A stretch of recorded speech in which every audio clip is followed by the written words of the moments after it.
Welcome to the Livin Sky Podcast, a show about raising connected, resilient kids in a world that often forgets what they need most. I'm Lena Levinsky, a pediatric speech-language pathologist, holistic feeding specialist, and a mom, here to help you understand your child's body, behavior, and biology in a whole new way. Each episode brings you simple, practical tools to support healthy eating, development, and family connection without the overwhelm. Thanks for listening. I'm so glad you're here. Let's dive in.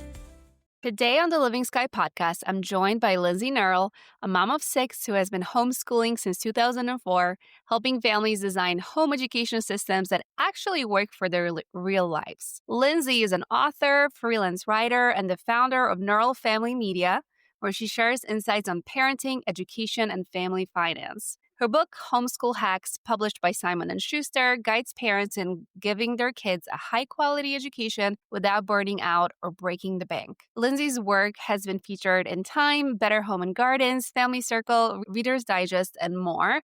And she's passionate about showing that homeschooling doesn't have to mean isolation, overwhelm, or perfection. Instead, it can be a pathway to stronger families, more connected learning, and raising kids who thrive. Lindsay, welcome. Nice to be here. I'm so excited to ask you all the questions about homeschooling because that's something I definitely aspire to do. So this is going to be great.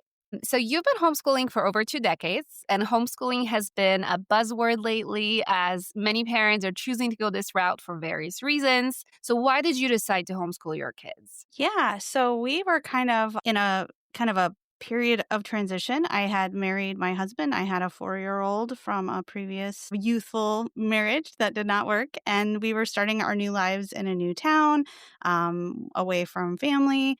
We felt like we weren't sure if this was like a preschool age, school age, where we're getting a lot of like conflicting information. And I just didn't feel like in the midst of all the transitions that my child was going through, I wanted to also like try to figure out school. So since 4 is such a young age and you can do so much at home, we're like, let's just do home preschool, dollar store workbooks, read alouds, music, interactive activities with people in the neighborhood. And we didn't really call it homeschooling, but it just kind of worked really well. And we're like, I wonder if we can continue doing this. So we did like a year-by-year contract where we just said, as long as this is working, we're going to keep doing it. If any point it doesn't, with any of our children, we'll reassess. And so far, it has just been working really well. I have kids in college who are, I think, pretty equipped for the task of independent learning and critical thinking and socialization and all those things people worry about. And we're very close as a family. I've seen just great things. And I think for us, it was like the right decision. Yeah, it sounds like it. And since your kids are in college, they didn't have any issues getting into college, like just coming from homeschooling. Did they have a school in between, or what did that process look like? Yeah. So like my youngest is actually 11 and I have 2 in the house still. But my college kids had, very different paths as far as what they wanted to do. But the how they did it was very similar. We did some assessment testing. We prefer the classic learning test, the CLT, which is kind of an alternative to the ACT, SAT. Okay. It's accepted by some private schools and starting to get a few more public school interests, but it tests more for like classical critical thinking type skills versus maybe some of the things that are taught in some of the other tests. For us, it was a good fit. Once we got the test scores, we could kind of say, okay, are we lacking in some things as math? Are we a little weak on math? Do we need to take maybe a college algebra class, some dual enrollment, figure out some ways to kind of get up to speed? And we filled out our transcript as there are a lot of resources online to do that. We looked at maybe some personal passion projects. I had a student did take a gap year. He's dyslexic.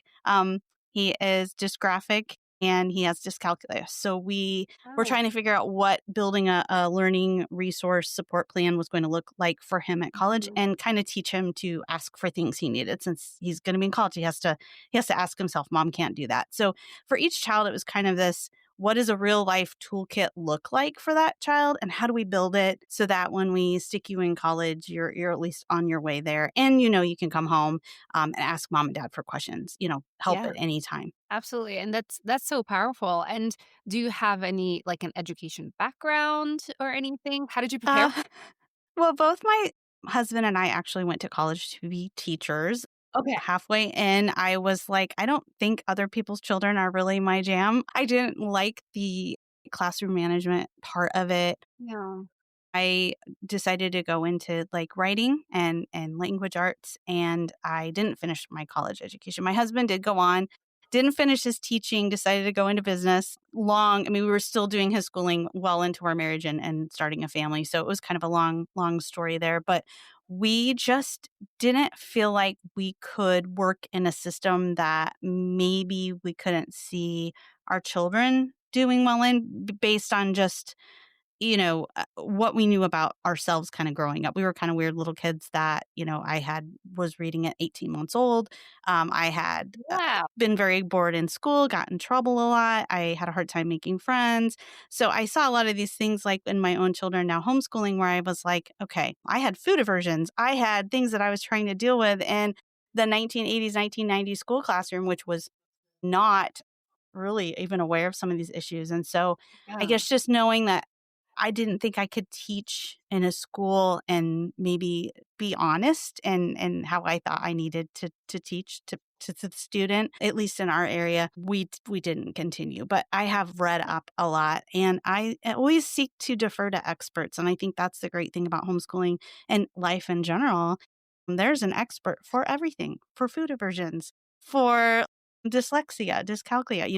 We built our resource team through every stage and age of homeschooling. And we trusted our instincts as parents, right? We know our children, we love them. We know things about them that you're never going to know by having them in front of an expert. But as Right. far as getting resources and figuring out what are some options to help my child to the next step, I think that, having an education background was helpful for at least just knowing there are places you can go.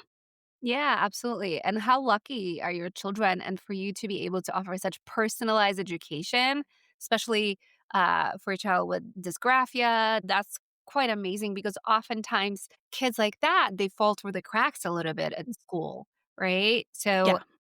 they don't always get the help that they need, even though the parents, they try to advocate, but there is a lot of politics in the school involved where it takes time and sometimes they're not getting what they need. So the fact that you're able to provide that, it just further shows the beauty of homeschooling. Yeah. And I think parents, they kind of don't give themselves credit to be able to do it. And Mhm. I always say, especially for parents who have children that are trying to navigate a system and they do have some unique learning differences, you're probably already very well equipped because you're out there fighting for your kid, you're navigating, you're researching, you're building those partnerships. And so it's very much kind of the same themes there when you're homeschooling. Yeah, absolutely. And I always tell whatever parents I work with or really come in contact with is that you are the biggest advocate for your child. You really are. Nobody else is going to be able to advocate for them the way that you are. So don't be afraid to do it. Definitely. So that's great. So in your book, Homeschool Hacks, how to give your kids a great education without losing your job or your mind, you share so many practical systems for parents. How can families realistically balance homeschooling with work, especially both parents have a job? Yeah. So, just to be absolutely like clear, and I think honesty, I learned a phrase that was clarity is kindness, right? So when we're clear about the expectations, we're being kind. We're not setting someone up to fail. And so I really like that, when I talk to parents about homeschooling, I can ask them what are your challenges, and work almost always comes up, right? We're Mhm. dealing with economic pressures, food's more, housing's more. I am not one to just say, you know what, you can make it on one income and figure it out. And we've always had two incomes, whether it was both of us part time or shift work, or my husband worked at night, I worked during the day. We've just done what we need to do to make it work so we could still homeschool. But they weren't all just seasons of feeling like we had it all together. And, there were sacrifices made, right? So I think the biggest thing you can do is, I want to say, not listen to others, but you really do have to get to a place where you feel really good about your decision to homeschool. You're very honest about your budget and you say to yourself, okay, I would love to do this curriculum that's amazing, or this online school, or this learning pod, or whatever it is. But here right now, we have to make X amount of money. I have to be home. I only am home this many hours. I have to work outside the home this many hours. Here's what we can do. And honestly, if the children are learning the basics, reading, writing, arithmetic, some history, art for enrichment, They have opportunity to meet with friends and they are moving forward. Really, those are the basics. And I think when I see parents give up or quote unquote fail, it's not that they're actually failing. It's that they've framed it as we have to do these 7 different curriculums and be moving forward at the pace you would in a public school. And we have to finish the whole book. And we have to buy new books every year. And we have to do the things that all the other parents on Facebook are doing. Oh, and we have to do it in the 3 hours that we have at night when I come home from work after my parents or a great aunt has been sitting with my child. So we really need to be realistic and also know that maybe this isn't the season for you to homeschool. And that doesn't mean that you're not going to be able to, or that you can't do enrichment at home or try to fill in the gaps other ways. Hybrid homeschooling is, I think, a very valid option. And I see a lot of parents doing that so that they can get some of the childcare that they need from maybe the school system at the same time, though, having the flexibility to meet their student where they're at. And what does that look like, hybrids homeschooling? Like, do they go to school just like a few days a week or a few hours? What does that So, look yeah, a lot of the schools allow, or the students in the community, if you're a tax-paying community member, to use the school for classes. So, let's say I can't teach clarinet, and I don't want to teach clarinet, but my student wants to learn clarinet or play football or take the welding course, or maybe algebra is a sticking point for us. They can take 1 or 2 classes at the local Oh. school, and take the rest, and they, enter an agreement with the school according however your state handles that. I'm in Nebraska, so many hours you can take and still be considered like a homeschooler. So it kind of differs by state and district, but it doesn't have to be absolutely all or nothing. And of course, if you're someone who pulled your child from school because of bullying or maybe an unsafe environment, that might not be the route for you. And my students at home have not really interacted much with the public school system, but they've done some dual enrollment through colleges at home in their high school career. So we have had, different systems that we've worked within. I guess just to say, sometimes you're going to get these homeschool purists that were kind of the first homeschoolers that they didn't have access to a lot of these Yeah. extra systems. And they're going to say, there's danger in being in the public school system. And there very well could be. But also, I know there's a lot of kids that just they want to play football and they want to do band and they want to do the things that they know that they can't do in a rural community and maybe they don't have access. So we want kids to have access, I think, and to just explore what all is available.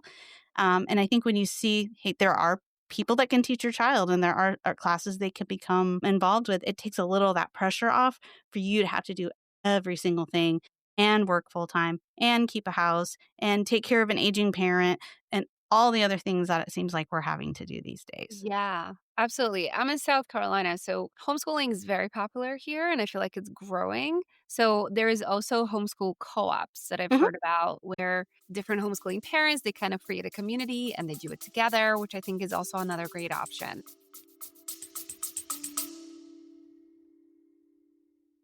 I'm a huge believer that light is one of the most powerful medicines for our kids and for us. That's why I love Bon Charge. Their blue light blocking glasses, red light therapy devices, and many other products are designed to support your circadian rhythm and help your family sleep and feel better naturally. In our modern world of screens and artificial light, these small shifts make a big difference. Calmer evenings, deep sleep, better focus, and happier moods. I use Bon Charge products every single day, and even my son has his own pair of blue light blocking glasses for evening story time. You can check out all their products at boncharge.com and use code LENAL to save 15% off your purchase. Definitely co-ops, pods, I don't know that we called it co-ops when we first started, but it definitely was this model of, pooling resources, pooling expertise, pooling facilities. So people, you're more connected through your community than you could ever be alone. So Yeah. definitely something that's making homeschooling, I think, a little bit more robust for the students. And also, it's a lot easier to tell the person who says your kid's going to be weird because they didn't have a prom. They have homeschool prom now. Like there's a homeschool version of everything if you want to partake. And of course you don't have to, but it's good to know that's available. So, realistically, how many hours a day are you spending homeschooling? I know I'm sure it's going to vary Mhm. with age and needs, but just kind of in general. Yeah. So not as much as I think I should be. I think that's how everyone everyone feels. I have one student, he gets up first thing in the morning and he is off to the races, and he does his 1-year curriculum in about 6 months, and I have to actually find other things for him to do because I don't want to buy the curriculum early because we've only budgeted so much. Mhm. And he might get all of his schoolwork done in about 2 to 3 hours. He's a freshman Oh, in high school, but that's not including, let's say, working on our debate cases at night or practicing our vocal for the concert, those sorts wow. of like ongoing things. And then he happens to be a reader, so he's always on the couch reading a book. And then I Oh, have a student who really kind of drags their feet, and I have to keep saying, "Are we watching YouTube again? We need to get back to our calculus." And that student might take 4 hours, maybe 5. But again, this is not continuous because just like in public school, there's a lot of getting up and going to the next class and passing between the halls. And there's a lot of like disruption, right? As you move from class to class to class. We don't really have that at home. You're just picking up your book and going to the backyard instead of the couch. And it's a little less broken up. So I think we can get most schooling in the high school years done in about 4 hours. And elementary, little babies, tiny preschoolers probably shouldn't be doing more than 30 minutes to an hour of really formal sit down work. Elementary, a couple hours. But if you're doing it right, in my opinion, it should be really hard to tell what's school and what's not school mm, because it's so natural, just natural learning. Like me sitting and reading a book to you on the couch used to just be a parent reading a book to a student, right? It's family time. And with homeschooling, you get to count that as an activity. But that doesn't necessarily mean it made the school day longer, right? Because you're just incorporating those family moments that also happen to be learning moments. When we were in the 80s and our parents took us for a drive around the block, was that driver's ed? I don't know. But as a homeschooler, it very well could be. So anything that's a quality learning time that moves them forward, I think definitely gets to count as homeschooling. And if you're a parent that needs to like check the boxes, or you have a state that's very, I guess, rigid about what you can count and what you can't count, you can take notes and have records and kind of make sure that you can look back and go, oh yeah, we covered all that. But essentially, you're doing a lot of things that I think is homeschooling that is not in the book or in the curriculum. And so your day could be as long as 8 hours because you're just learning stuff together. yeah, and just going through the daily life. Hmm. And I'm Hmm. sure it's so cool when you live on, like, a farm or anywhere, like, you can make almost anything a learning activity. But that's so cool, and that kinda blew my mind when probably like a year ago or 2, I realized that homeschooling doesn't mean you have to be teaching your child for 8 hours and just sitting down with them. Depending on age, like, for a little one, like I have a 4-year-old, that could mean an hour or something a day, an hour and a half. So then it doesn't become this thing where you feel like, okay, I'm so overwhelmed. Like there's no way I can do this and work and whatnot. Although with the little ones, you need childcare as well. Hmm.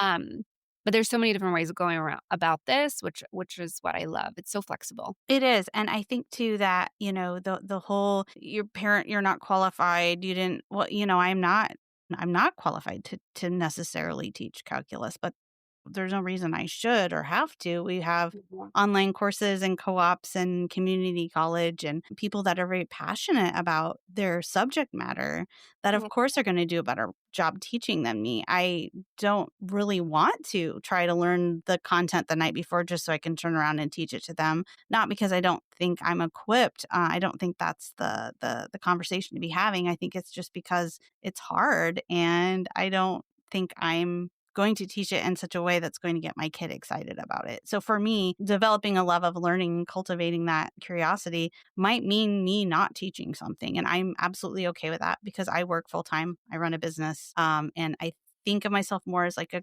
curator of education rather than like the deliverer of the education. Yeah. I love that. I love that distinction. That's great. So you've written about technology and balance. So how do you approach tech use in homeschooling so it supports learning without becoming like distraction? Yeah.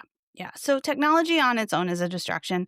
Mhm. Homeschooling, not homeschooling. There is nothing we've encountered in our homeschool that is not just a struggle as being a modern parent with devices, right? So we've kind of adjusted as we've watched technology go from flip phones to smartphones to now back to flip phones. Kids are, I guess, are getting into those again. And with homeschooling, we've really had to look at both a combination of, is this technology really the best way to deliver the information? But also, is this technology going to add on to the hours and hours and hours that my student is probably already interfacing with screens? And we've kind of done the little dance, like one step forward, two steps back, like, "Oh, really like this curriculum." And then it's like, oh, but I don't, my kid's playing card games in another tab, like while he's supposed to be doing this. Maybe that student isn't the student that's going to learn this way the best. And then we've had, we've gone through the apps for the preschoolers and all those things. I'm trying to find the solution that I guess is going to be educational, but also entertaining. I have not always been proud of my choices or always felt like I have mastered that. And still to this day, I have a couple kids where I'm just like, if I could go back in time, maybe we wouldn't have done phones that early, or maybe we would have done more handwriting practice, right? But I don't see that necessarily as regret, as just, we've never lived in this time before. We're all, as parents, doing this the first time. Our grandparents were not going to be able to give us advice on how to handle the phone problem. And so I think whatever your family's values and approach is, towards electronics, that needs to be filtered down into how you handle curriculum. And so if you're a family that's just like, what, we don't want phones, we don't want apps, we don't want the kids on little devices, and you want to do only books, amazing. I am so supportive of that. But by the other standard, if you're like with me, I have kids in the airplane and we're flying to a business event and I can't get you to stop crying, and I know you're probably going to want to be on an iPad, let's do something educational. I'm okay with that for my family. So we really just, whatever your values are, establish those early on, make sure that the homeschool models what those values are, and just, I guess, be really easy on yourself, because it's hard, and there is no one to tell us when you were a kid, this is what we decided to do, because we're doing it for the first time. Right. That's a really good point. And it can be a very scary thought thinking, how am I going to navigate this? But I think just overall being okay with being flexible again, like that's kind of that's what you gotta do. Because there's going to be more advances with AI and everything else they're so very scary. But also using it to your advantage. I think it's not, I think, another way to consider this. So I agree with you. I'm also the parent who will take a tablet on a plane because trying to survive and I'm Yep. trying to make it work. And I started off with like maybe having a ton of toys, but you know, that doesn't always work. So you It just gotta doesn't. pick And your I think battles. too, if nothing else, be in the spaces as a parent where technology is not just talked about, because like even with AI, you've got everything from, oh, it's gonna make everything so amazing, and oh, it's gonna Mhm. kill all of humanity. There's like very Right. little in between online, because that conversation doesn't get the engagement that the two extremes get. And so Mhm. I really encourage parents to like get out there and try some of these apps and try some of these things. If you're reading an article about something really concerning and you don't need it, then don't. But if you're kind of thinking it might work for your family, get on there, get a free trial, download the app, or try the thing.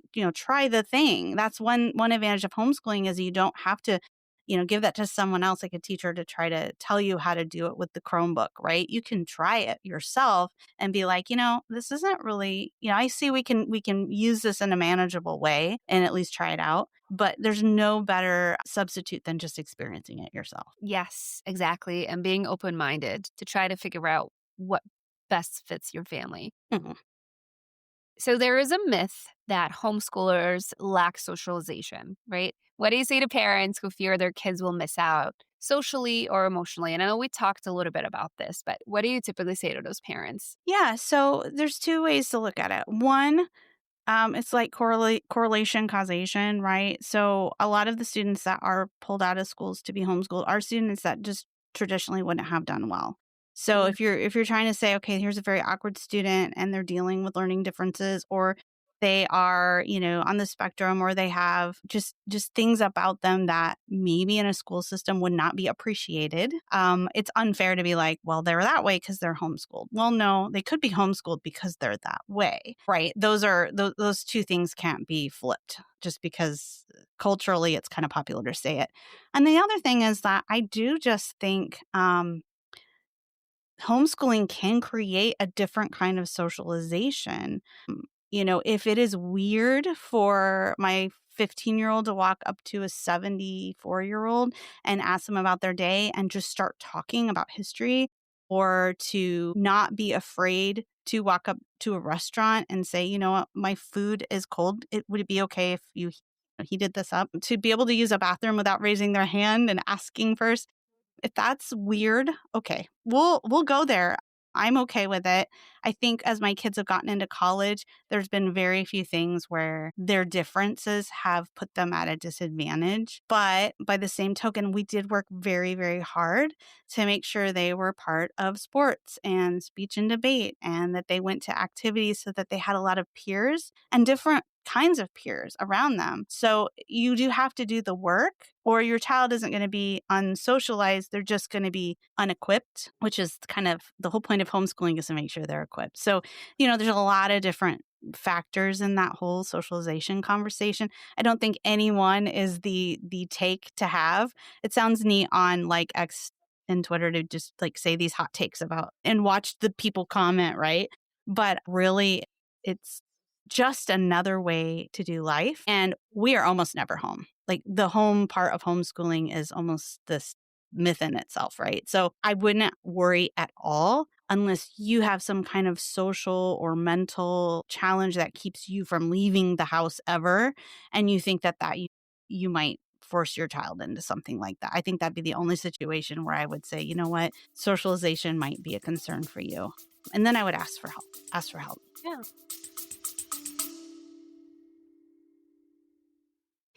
These days when your child refuses everything you make and you just want them to have something nourishing, that's when I grab Signals. It's a real food meal replacement shake made with organ meats, minerals, and nutrients that support kids' biology, not just fill them up. It's rich in iron, zinc, and B vitamins, the building blocks for growth, focus, and strong immune systems. And it's great for the gut. And the best part? Nate calls it his ice cream shake. That's how delicious it is. And as a mom, it feels amazing to know he's getting what his body truly needs without the fight. You can learn more at feedyoursignals.com, and don't forget to use Lena10 at checkout for 10% off your purchase. Yeah. And it seems like, being part of this homeschooling community, you can definitely do that, and you have a lot of resources. So, yeah, I love that explanation. Thank you. Mhm. So, from your experience raising 6 children, how do you honor each child's unique learning style while keeping family routines still manageable? Yeah, so we all have our we have our strengths and our weaknesses, and mine is I am actually kind of like the enemy of consistency, and I know that like every time I have failed as a parent, it has been because I have lacked consistency. I tend to learn about something really cool and then I want to do that, and then that's all I want to do. I tend to find a cool food recipe. I will make that every day and eat it every day for 7 days. Like I am just like led by my passions, which also means that I sometimes allow my children too much to lean into their passions, to where I'm like, oh, we didn't do math for 2 months because you were in the backyard digging clay and like making it all nice and then making your own pots. Like we need to do the math. So that is the tension that I personally have with like trying to honor my children's unique gifts and interests, and then also like the bare minimum we need to do to function and go on to college. But I think you just, when you spend time with your child, and you spend a lot of time with your child, and if you're pulling your kids out of school and this is the first time you've like really had to be with them all day long, you're going to maybe be like, I didn't know my kid very well, and not like in a bad way. Like you didn't know the little things about them that they don't show to anyone until they're quiet and alone and in like their like safest, most, I guess, like safest space, right? The living room, their bedroom. And so you're going to go, I didn't realize you'd like to listen to this kind of music. Tell me more about that. Right. And I think that these opportunities present themselves almost daily when you homeschool. And the challenge isn't trying to find your child's path or passions. It's like trying to contain them and direct them and focus on them. Because I think that you just learn so much about your kids and it's so exciting. And with 6, that means we're just kind of bing, bing, bing, bing, bing all over. And for me, the mom who gets really excited about every little thing, the challenge for me is to just stay on a path and not let our side quests become our main quests, right? Yeah. No, I totally get that because I feel like you're learning with them, right? Because you're trying to teach a curriculum and then you're researching things and get excited about things. Like for me, I would definitely be excited about like geography and history and all these cool things. And, talk about this country today and Right. learn this. And then I would do the same thing. I totally understand. But I think there's beauty in that too, because you get to teach them something you're passionate about. So I'm sure there's a different way you're presenting the material too. So there's pros and cons, I think. It's kind of cool that you get to do that. As someone who values real world skills, what role do you think nutrition, cooking, and family mealtimes play in raising capable, grounded kids? I think it can be everything. And I just say that from the standpoint of someone who every happy memory I had growing up was around food, right? All the best traditions were around food. Wow. Food was how we passed down Danish culture on my side and German culture on my husband's side. Oh, Food was how people would tell me they loved me and they were thinking about me when I've just had a baby, right? Food has a it's such a cultural touch point that I think it's sad if we don't at least give our kids like a start of that. And for all of my kids, it's been eggs because eggs are kind of like the canvas that you can do so many things with. My husband doesn't eat eggs, and it's so sad because I'm like, all the times I want to just give everybody eggs, and I'm like, okay, except for the husband, I got to come up with something else for him. But my boys, I have 5 boys at home, and cooking isn't something we often think of outside of like a home ec or like maybe, more female focus. I don't know why, but my boys, when they've been hungry, I'm like, make yourself some eggs. And it's fun to watch them cheese and bacon bits and mushrooms. And, they're like doing the things. They turn them into sandwiches. They put them in ramen. Eggs are like the most versatile thing you could ever make. And from just that humble egg, I have watched my kids create a way to express themselves, but also the way to sustain themselves. When they go to college, they're like, oh, what I do with the egg, I can also do with the soup or the pasta or yeah. the whatever. And so it is kind of that jumping off point for cooking, and it's nutritious. So, I mean, if there's something like that with your family, for us, it's eggs. That is definitely a way to go. All my kids leave the house knowing how to at least cook 5, 6, 7 basic things. And my one college student, he loves to cook so much that he cooks for his friends and people in the apartment, and they all kind of pop by and they eat the chili or they eat the whatever.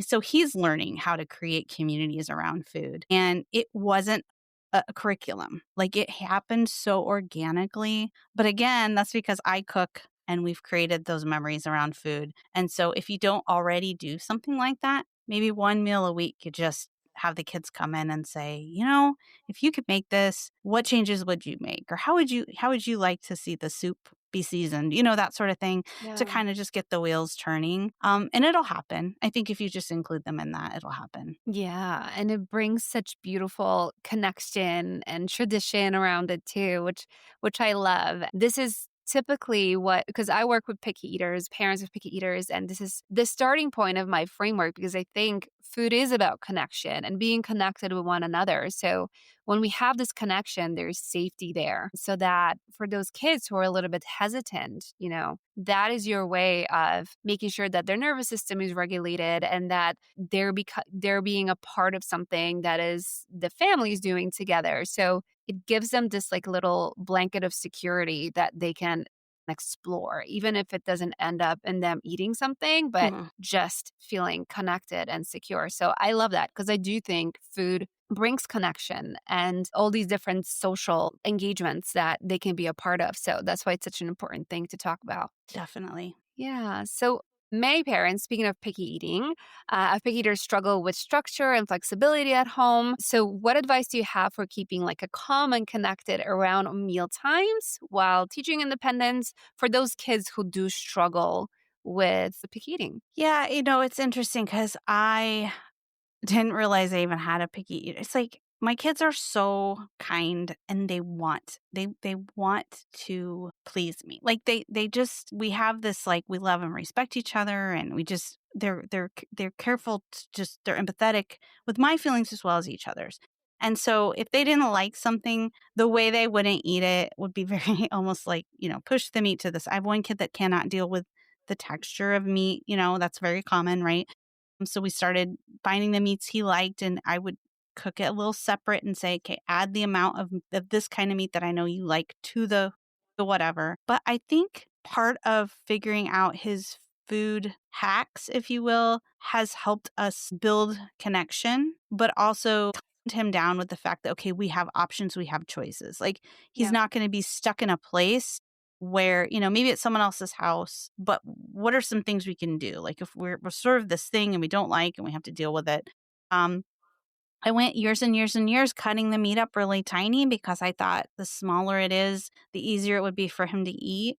And at 15, he just came to me 2 days ago and he said, I really like the meat bigger because I just want to take it head on and just be like, okay, I'm eating. When you cut it up tiny, you're making it like other things that I do like. And I'm going to make myself eat this meat, but I don't want it to be confused with like peanuts or like other things. So for him, he needed to have that like very boldly a thing he was going to tackle. And he didn't want it to be hidden, blended up. And he needed to be honest, I guess. Yeah. And so we had these conversations. And so mealtime, calming mealtime, a lot of the time is just checking in and being like, we're going to eat at 7, it's 6 o'clock now. I'm starting it. We're having this. So you know what's coming. And I tend to not have a meal plan because time and I forgot to thaw this out and oh, the celery doesn't look really very good. So maybe we're not going to do that. Life happens. But I do let them know the time we're going to eat, the type of meal we're going to be having. We're going to have pasta or whatever. And then do you have any suggestions for a side? Like it could just be a steamy vegetable or something where they pick peas versus beans. And so maybe he doesn't love the whatever, but knowing that he has a little bit of choice around the sides and the other things has made it a lot less stressful. And then we do try to eat together as a family, one meal a day.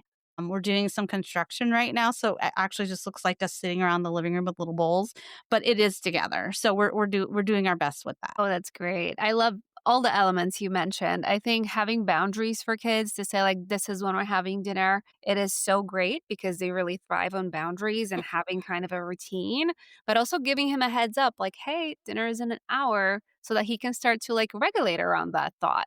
Like, so it's not like all of a sudden he's playing and enjoying himself. Hmm. All of a sudden you're just calling him over, like, dinner time, let's go. So I think it does create this like sense of security, which I love. And then you're kind of putting the ball in his court, saying, like, what side would you like today? I think it gives him power and the sense of control, which Hmm. I think is important for many picky eaters and kids in general.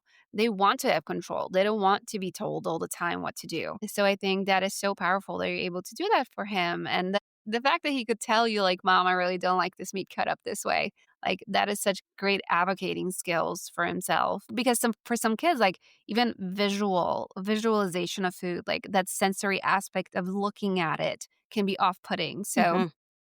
there's so many different things to cover here, but I absolutely love this approach because I think it's so important. And then family meals, I mean, that's just a given. Like, it's so good to have family meals for so many different reasons. For the connection piece that we talked about, and the security and the boundaries. We're all eating right now, so you're eating as well. And then I also like to have like not pre-made plates, but like options for what you want to put on your plate. So that way that they also get the sense of control as well. So they get to control the portion, what they're putting on and whatnot. But these are the choices that we have. Yeah, I really love that. So for moms trying to juggle homeschooling, work, and self-care, what boundaries or systems have helped you to stay grounded and prevent burnout? Hmm. I might be the wrong person to ask only because I cope through work. I have a hard like a lot of moms have I feel like I have to control things, and control things comes from me touching it and doing it and thinking about it and Mhm. planning it. So I'm 47. I'm still working on that. I feel like I've turned a bit of a corner, but my thing has been making sure my children can see me rest. Mm, And I don't like to rest. mhm. So if I don't say, Lindsay, you need to sit down, like take 20 minutes and watch a show, which I just feel is just like wasted time. I could be doing this, right? If I put my feet up and have a cup of tea and watch 20 minutes of a YouTube video I want to watch, and my kids see me do that, it prepares them for the future. For one, whoever they might partner up with, right? The expectation isn't that whoever they end up with is going to be working 24/7, because my mom likes to do that, but for themselves, right? That rest is a important, healthy part of any day. And I know I need to model that. I've been like really just, that's been put into me lately. And if I won't do it for myself, I will do it for them. And it does end up benefiting me. So I think if the self care is hard for a parent to just do because it's the right thing to do, and you see little t shirts with it all over, and you need to take care of yourself, and you're kind of not buying it, because I have a hard time with that. Think about, as a homeschooler, your kids are going to see more of you, and you're going to model more to them. It puts a little pressure on you, but it also gives you an opportunity to teach them really important things like rest, which Yeah. is my big battle right now. Yeah. I wonder if it's like a most women battle. And I don't want to generalize, but it Yeah. just seems to be like we struggle with that so much because there's always a million tabs open in our mind and just Mhm. these things to do. So it does feel like a wasted time. But then if you're tired and you do rest and there's guilt setting in, it's just like a whole conversation. So I say, don't, if you can't do it for yourself, totally understandable. Do it for your kids. And I could Yeah. do a lot of things for my kids that I maybe wouldn't do for myself. And it works out. I mean, Yeah. that's me just being very honest. Yeah. No, I love that. Yes, we all deserve the rest, and it benefits our kids, so it's a win-win. So I always ask this one question at the end. If you could share just one piece of advice for parents who want to raise resilient, adaptable kids in today's world, what would it be? I would say to not be afraid to be the first one to talk about it, whatever that thing is. And I don't mean like alarm your children about things that are age inappropriate, or bring things up that you saw on Facebook that you have not checked out yet to see if they're even true. I mean, like, if you know everyone that your child's age in a school is, sending nudes through their phones, or they're worried about AI, deep fakes, or maybe there is a student that they're friends with that's dealing with abuse in the home, or like, bring it up. Be the first to bring it up. And, you know, they may be like, yeah, I was actually wondering. And it takes a lot of pressure off them to not have to broach that subject with you. And what I love to do with my kids, if we're having any kind of serious or awkward talk, and I have 5 boys, so the conversations have gotten awkward, we go for drives, because I can look on the road and they can look out the window, and we can have these very important conversations, but we don't have to look at each other in the eyes. And we have had just some very, not all bad stuff, but just even good stuff. Like, I noticed that you talk to this girl a little more than you used to. Is there something you want to talk to me about? And they'll spill, because it's safe. It's a safe place for them to do it. So that's something that I just feel like, if it's been on your heart to bring something up, you probably need to bring it up, and be the first, because it's hard for kids, and it's a big scary thing for them to be the first one to bring something up. That's beautiful. Thank you for that advice. I'm going to keep that in my heart as well as my kiddo gets older. So if anybody wanted to learn more about your work or find you online, where can they find you? LinseyKnerl.com is my site. I uh, am on socials, but like not as much as I used to be, because let's face it, I think it's harder to raise teenagers than it is to raise little tiny people. So I'm really busy, but that'd be a good place to start. If you search for me, I reach out to people through social media. I'm happy to answer like very detailed questions on curriculum choices, or where to find a local group. I will find someone to help you, like, meet you where you are. I have no problems just getting on the phone and talking to parents, like, just Um, because it's a lot. So yeah, please reach out. oh, that's amazing. Thank you so much. I'm going to make sure to put your website under the show in the show notes. Thank you so much for coming on the show. This was a great conversation. Thank you. Thanks so much for listening to the Livin Sky Podcast.